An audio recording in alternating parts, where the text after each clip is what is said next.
You're sitting on the ground at a family party, grass stains on your only good dress, while everyone else gets chairs because you're just a single mom who apparently doesn't deserve better. That was me last Saturday at my nephew's birthday party. My sister-in-law Ivory looked me dead in the eye and said single mothers should sit on the floor since we're more flexible and used to making do with less. I wanted to disappear into the ground right there. But then something happened that changed everything. A man in an expensive suit walked through the backyard gate, briefcase in hand, scanning the crowd like he was looking for someone specific.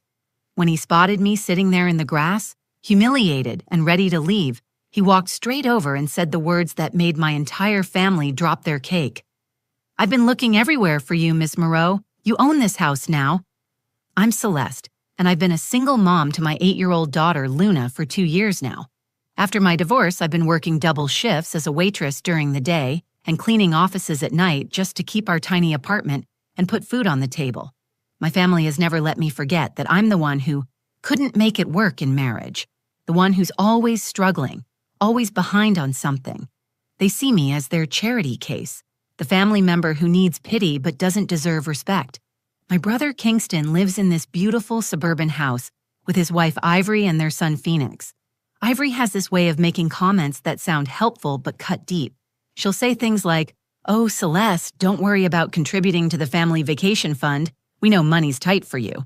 Or, "Maybe Luna can wear Phoenix's hand-me-downs since you probably can't afford new clothes anyway." Kingston never stands up for me, and our mother Deanne just nods along like Ivory's being generous instead of cruel. I love my nephew Phoenix dearly, which is why I was at this party in the first place. I'd saved up for weeks to buy him a decent birthday gift, even though it meant Luna and I would be eating peanut butter sandwiches for dinner more often than I'd like to admit.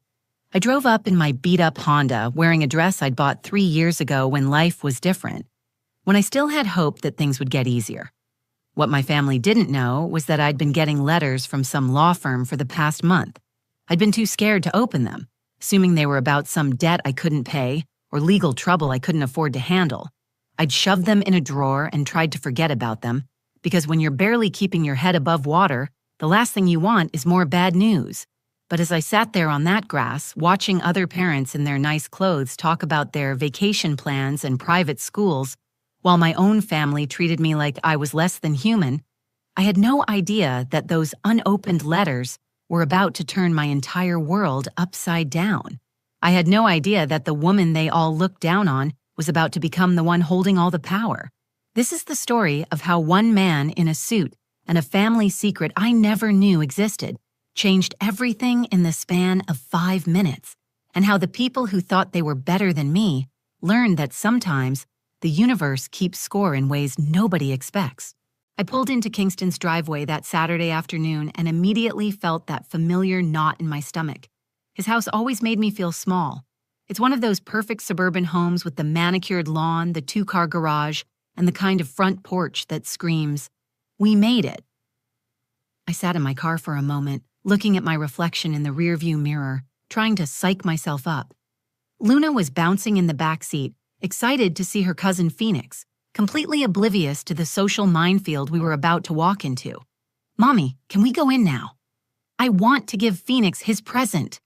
Luna's excitement was infectious, and I forced a smile. She was holding the gift we'd wrapped together the night before, a Lego set that had cost me 3 weeks of tip money.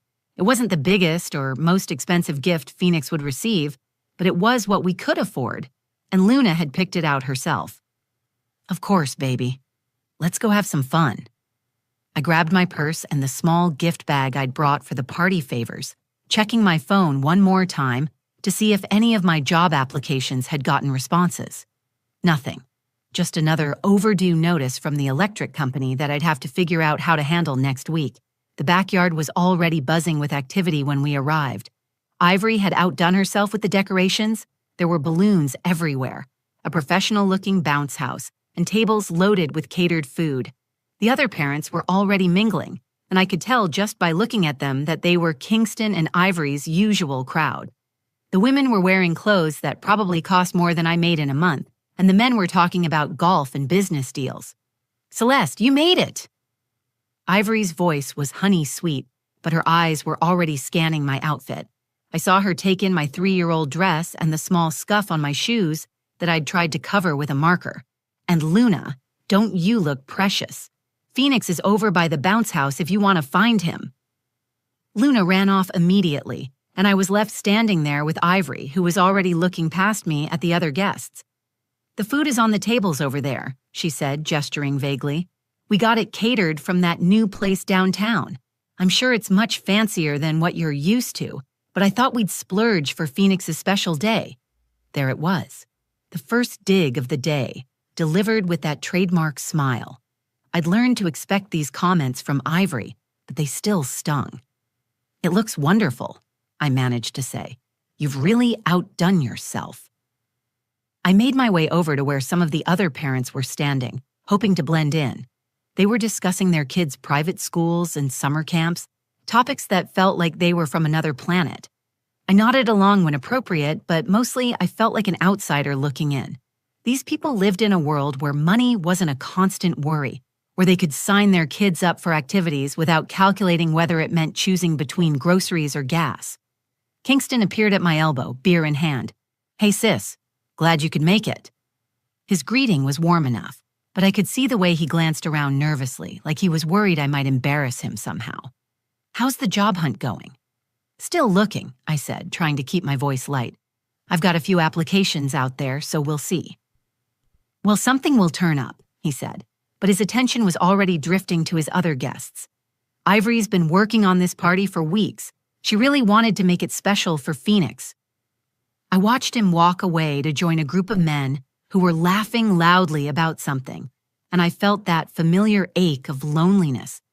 Even at family gatherings, I felt like I was on the outside. I wasn't part of their world of successful careers and financial security. I was the cautionary tale, the example of what happens when life doesn't go according to plan. My mother, Deanne, was sitting at one of the tables with some of the other older women, and I could tell by the way they kept glancing at me that I was the topic of conversation. Deanne had that expression she always got when she was explaining my situation to people, that mixture of pity and disappointment that made my chest tight with shame. I found a spot near the gift table where I could keep an eye on Luna without being in anyone's way. She was having a blast with the other kids, her laughter carrying across the yard, and seeing her so happy made all the discomfort worth it. This was why I came to these things, why I endured the subtle insults and the feeling of being judged. Luna deserved to have family, to feel connected to something bigger than our small world of just the two of us. But as I stood there watching the party unfold around me, I had no idea that everything was about to change in ways I couldn't have imagined. The party was in full swing when I noticed the seating situation becoming an issue. More families kept arriving, and the folding chairs that had seemed adequate earlier were now clearly not enough. I watched as couples naturally paired off and claimed seats together, their children running around the yard with cake-sticky fingers and boundless energy. I'd been standing near the gift table for about an hour, shifting from foot to foot in my uncomfortable shoes, but I didn't mind. Luna was having the time of her life, and that's all that mattered to me. That's when Ivory approached me with that smile I'd learned to dread. It was the smile she wore when she was about to say something that would sound reasonable to everyone else, but would cut me to the bone. She was carrying a plate of those fancy little appetizers, looking every inch the perfect hostess in her designer dress and pearl necklace. "Celeste, honey, we have a little situation," she said, lowering her voice just enough to seem conspiratorial, but not so much that others couldn't overhear. "We're running short on chairs, and I was thinking, since you're so good at adapting to different situations, maybe you wouldn't mind sitting on the grass. You know how single moms are so flexible and resourceful." The words hit me like a physical blow. I felt my face flush hot with embarrassment, and for a moment, I couldn't speak. Around us, other parents were pretending not to listen, but I could see them exchanging glances. Some looked uncomfortable, others seemed to be waiting for my response, with barely concealed curiosity. "I mean, it's just practical," Ivory continued, her voice getting a little louder. "The married couples need to sit together, and they're not really used to making do with less comfortable arrangements, but you've gotten so good at managing in difficult circumstances." I wanted to disappear. I wanted to grab Luna and run to our car and never come back. but Phoenix was looking over at us with his big smile, still innocent enough not to understand the adult dynamics playing out around him. And Luna was right in the middle of a game with the other kids. I couldn't make a scene. I couldn't be the dramatic single mom who ruined a child's birthday party. "Of course," I managed to say, my voice barely steady. "That's fine, no problem at all." "I knew you'd understand," Ivory said, and I could hear the satisfaction in her voice. "You're always so reasonable about these things." I looked around for Kingston, hoping my brother might step in and offer his own chair or suggest a different solution. He was standing about 10 feet away with a group of the other dads, clearly having heard the entire exchange. Our eyes met for a moment, and I saw something flicker across his face that might have been shame. But then he looked away and continued his conversation like nothing had happened. My mother, Deanne, was sitting with the other older women, and when I caught her eye, she actually nodded approvingly at Ivory's suggestion. Uncle Merrick, who was lounging in one of the more comfortable chairs with a beer in his hand, actually chuckled and said, "Well, Celeste's always been the practical one in the family." So I sat down on the grass, feeling the dampness seep through my dress almost immediately. I tried to arrange myself in a way that looked dignified, but there's no graceful way to sit on the ground in a dress while everyone else is in chairs above you. The physical discomfort was nothing compared to the emotional humiliation of being singled out this way, of having my circumstances thrown in my face in front of all these people. From my spot on the ground, I could hear fragments of conversations floating around me. The other parents were discussing vacation plans, private school admissions, and home renovations. Someone was talking about their nanny's schedule, while another parent complained about having to choose between their country club membership and their boat payments. Their problems were so different from mine that they might as well have been speaking a foreign language.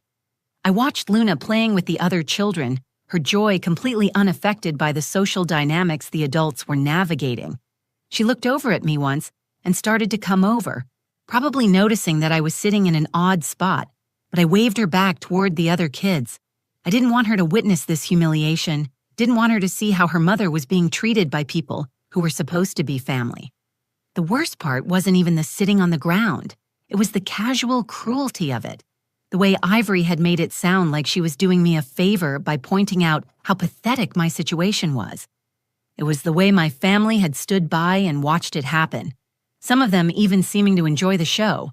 I was starting to gather my things, planning to make some excuse about needing to leave early when everything changed. I'd had enough.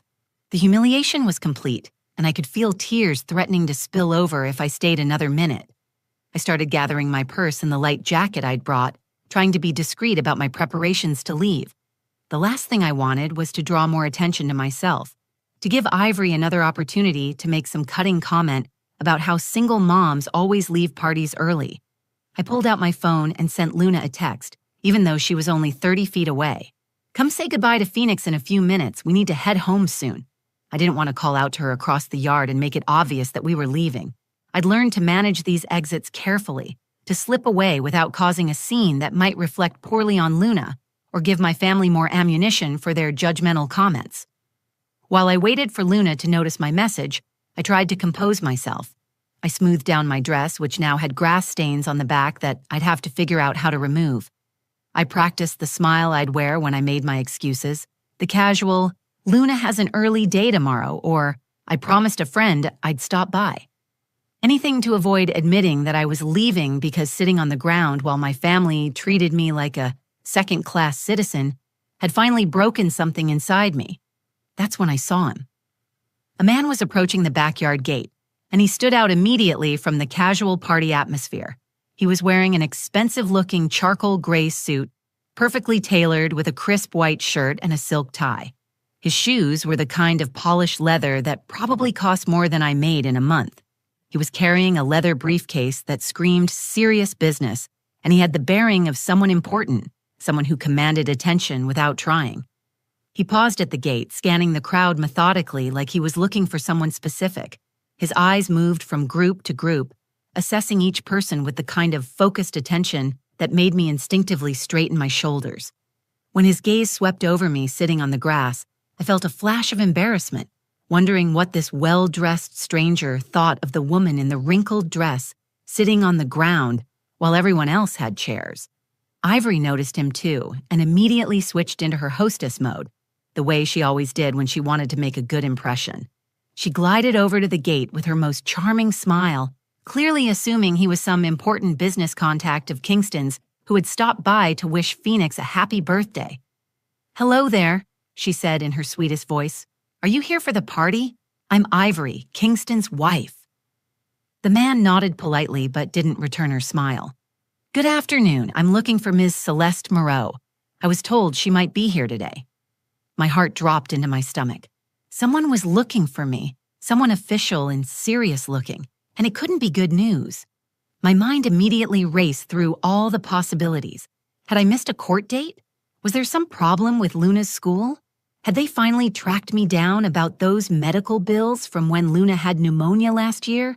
Ivory's expression shifted, and I could see her mental calculation happening in real time. This well-dressed, obviously successful man was looking for her embarrassing sister-in-law, the one she'd just humiliated in front of the entire party. Her smile became strained, and when she pointed me out, her voice carried a note of disdain that made my cheeks burn with fresh shame. "That's her right there," Ivory said, gesturing toward where I sat on the grass, "sitting on the ground where she belongs." The man's expression hardened as he took in the scene. I watched his eyes move from me to the empty chairs around the yard, to the other parents lounging comfortably while I sat in the dirt. Something shifted in his demeanor, a coldness that hadn't been there before. I struggled to my feet, brushing grass off my dress and trying to maintain whatever dignity I had left. My legs felt shaky, and I was mentally calculating whether I had enough money in my checking account to handle whatever legal or financial crisis this man was about to drop on me. I thought about the unopened letters in my kitchen drawer, the ones I'd been too scared to read, and wondered if my avoidance had finally caught up with me. He walked directly toward me, ignoring the curious stares from the other party guests who had started to notice the disruption. Kingston had stopped his conversation and was watching with a concerned frown. Even the children had paused their games, sensing that something significant was happening. "Miss Celeste Moreau?" the man asked when he reached me. "Yes," I said, my voice barely above a whisper. "That's me." "My name is Harrison Blackwell from Blackwell and Associates. I've been trying to reach you for 6 weeks."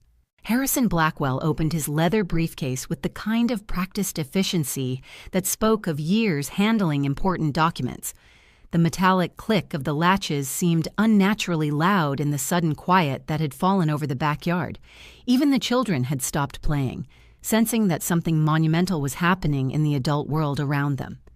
"Ms. Moreau," he said, pulling out a thick manila folder, "I represent the estate of your great-aunt Vivian Ashford. She passed away 3 months ago, and I've been tasked with executing her final wishes." I stared at him blankly. Vivian Ashford. The name was vaguely familiar, like something from a half-remembered childhood story. I had a dim memory of meeting an elegant older woman at a family gathering when I was maybe 8 or 9, someone who had given me a beautiful music box and told me to always remember that I was special. But that was over 20 years ago, and I'd barely thought about her since. "I'm sorry," I said, still confused, "but I don't understand. I hardly knew my great-aunt. Why would you be looking for me?"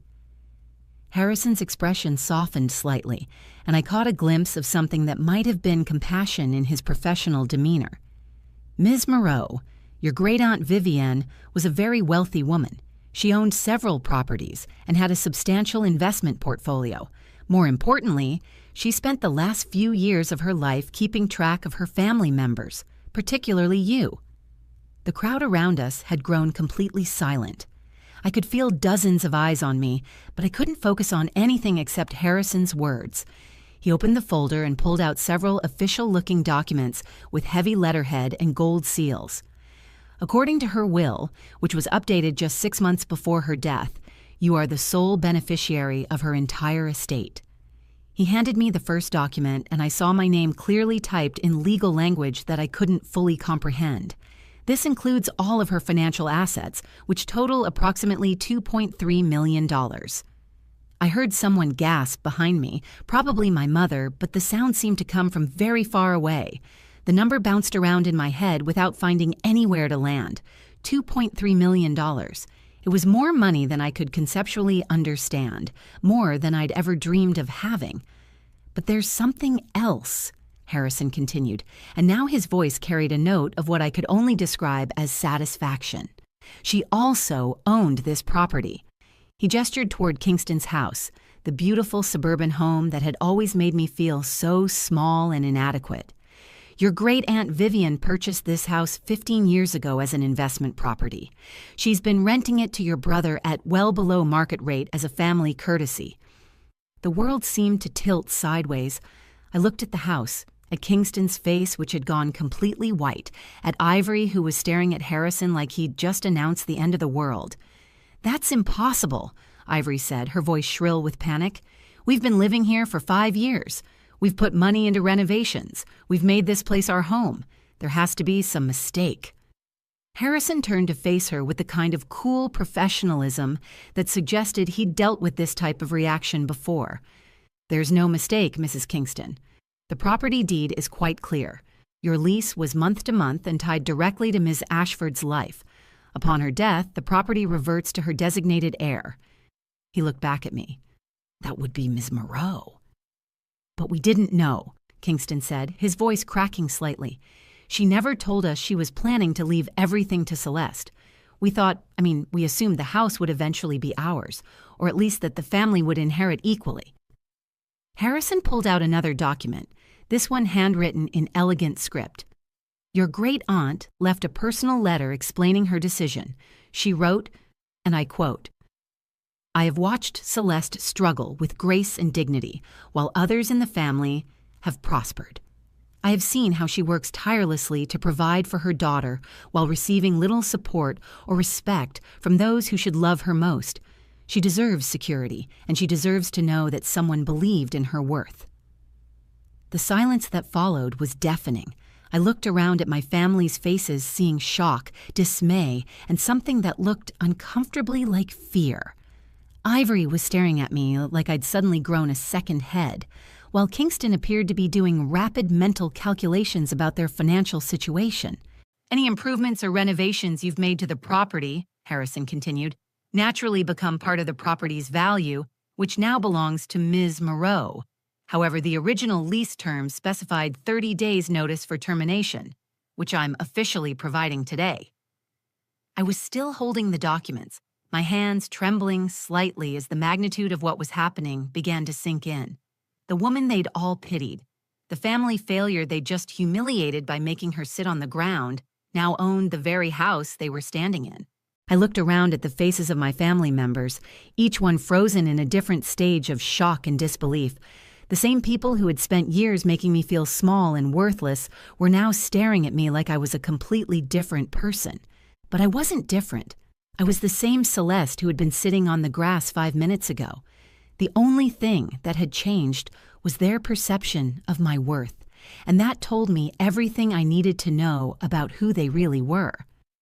Ivory was the first to break the silence, her voice taking on a tone I'd never heard before, desperate and pleading. "Celeste, surely we can work something out. We're family. We've been taking care of this place, making improvements, treating it like our own home. There has to be some arrangement we can make." The irony wasn't lost on me. This was the same woman who had made me sit on the ground less than 10 minutes ago, because single mothers were more flexible and used to making do with less. Now she was asking for flexibility from me, the person she'd just publicly humiliated. I looked at Ivory, really looked at her, and felt something shift inside me. For years, I'd accepted her treatment because I thought I deserved it. I thought my struggles made me lesser somehow, that my financial difficulties meant I should be grateful for whatever scraps of respect my family threw my way. But standing there, holding documents that proved someone had seen value in me when my own family couldn't, I realized how wrong I'd been. "Ivory," I said, my voice steady and calm, "I think you should sit on the ground now. You're more flexible, aren't you? Used to adapting when circumstances change?" Her face went pale, and I saw her eyes dart around to the other party guests who were watching this family drama unfold. She was experiencing the same humiliation she'd inflicted on me, but somehow it didn't give me the satisfaction I thought it would. It just made me sad for all the years I'd wasted trying to earn respect from people who were incapable of giving it. Kingston stepped forward, his expression a mixture of desperation and disbelief. "Celeste, come on. You can't seriously be considering kicking us out. We're your family. We've been here for Phoenix's whole life. This is his home." "You're right, Kingston. We are family." I turned to face him fully, and for the first time in years, I felt like I was looking at him as an equal, instead of looking up at him from some lesser position. "And as family, you just watched your wife humiliate me in front of all these people and said nothing. You heard her tell me to sit on the ground like a dog and you turned away. That's the kind of family you chose to be." My mother, Deanne, finally found her voice, though it came out as barely more than a whisper. "Celeste, honey, surely you're not going to let this money change who you are. You've always been such a sweet, understanding girl." Understanding. Sweet. Code words for pushover and easy to manipulate. I'd been understanding when they forgot to invite me to family dinners. I'd been sweet when they made comments about my parenting or my financial situation. I'd been accommodating when they treated me like the family charity case instead of a person worthy of basic respect. "You're right, Mom. I am understanding. I understand now that you all showed me exactly who you were, and I just wasn't ready to believe it." I looked around at each of them, these people who shared my blood but had never really been my family in any way that mattered. I understand that when you thought I had nothing to offer you, you felt free to treat me however you wanted. Harrison cleared his throat gently. "Ms. Moreau, I don't mean to interrupt, but we do have some paperwork to complete, and I imagine you'll want time to process all of this information and make decisions about the property." I nodded, grateful for the interruption. "You're right. I need time to think about everything." I looked back at Kingston and Ivory. "You have 30 days just like the lease specified. That should give you time to find somewhere else to live." I called Luna over, and she came running, her face bright with excitement from playing with her cousins. She had no idea that our entire world had just shifted on its axis, that we'd gone from worrying about paying rent to owning a house and having more money than we'd ever dreamed of. As we walked toward my beat-up Honda, I could hear the frantic, whispered conversations starting behind us. My family was realizing that they'd just lost their home and shown their true character to someone who now held all the power. The woman they'd spent years looking down on was walking away with everything, while they faced the uncertainty they'd always assumed was my burden to carry. But the most important lesson I learned that day wasn't about money or houses, or even revenge.